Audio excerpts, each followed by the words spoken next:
Hi, it's Heather Ashley, here to talk about the Google Calendar. I'm a writer for the Free Press. My technology articles have been appearing monthly. If you'd like to see any of my articles or you have questions, please email me at shenandoahtechwriter@gmail.com. I'd be happy to share those with you, even if you're not in our local area. I'm a writer in the Shenandoah Valley of Virginia, and I'm also a teacher by day. So here you have your Gmail account. Look at how nice and pink mine is. Do remember that I said if you go over here to the gear, that you're able to do different things, including themes. So you might enjoy that one day. But for this video, I'm going to talk about the 9 dots up here. Some people call it the Google waffle. Don't do that. People will laugh at you. It's a joke. All right, so here we see all these various things that we could do. We are currently in the Gmail. Sometimes you'll see calendar appear. If you don't, you have to click on the word more. You're looking for the calendar. Don't worry if you don't see it. It could have been right in front of you all this time. In fact, you might even already have it up and not know it. Right there it is. Goodness, I don't know how I missed it. Okay, this is my personal calendar. Don't judge me on the things that are on here. For the month of November, you can see I'm looking at it by the week. But look up here. I could look at it by the month. And look at all these things that I have. Oh, dismiss that. Okay, let's move on into December since we're close to it.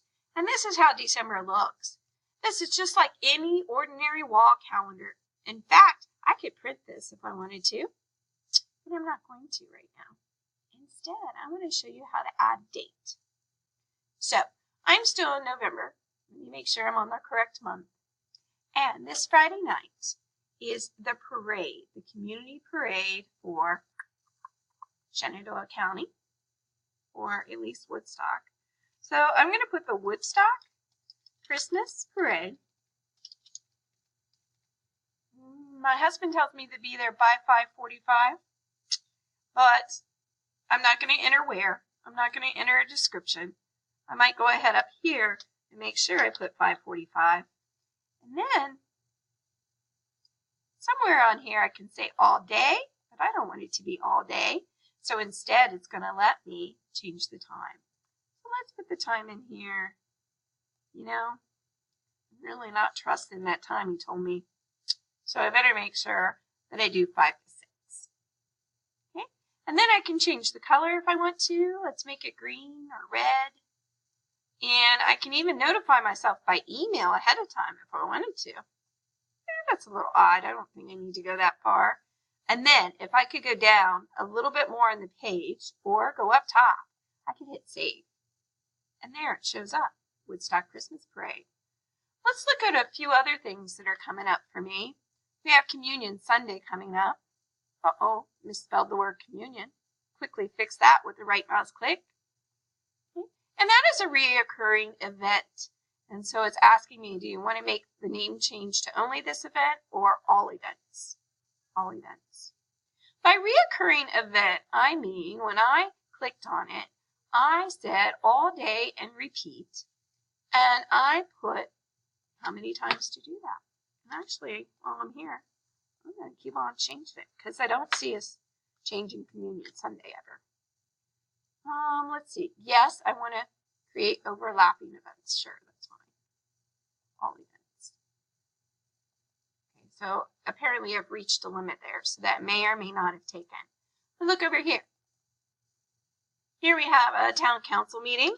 Again, a little typo. I tend to type a little too fast. And let's do it for all the events. And there we have faculty meetings. That's a reoccurring event every Thursday. And you can mark it to where it's like every second Thursday of the month. Things to that degree. What if I want to see what's going on this particular week? So here I'm going to go back. I want to make sure I'm in December.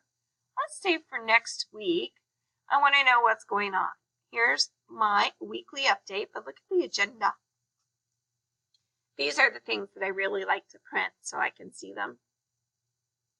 Oh, look, it reminds us that Mike needs a CDL and that we should be calling about that.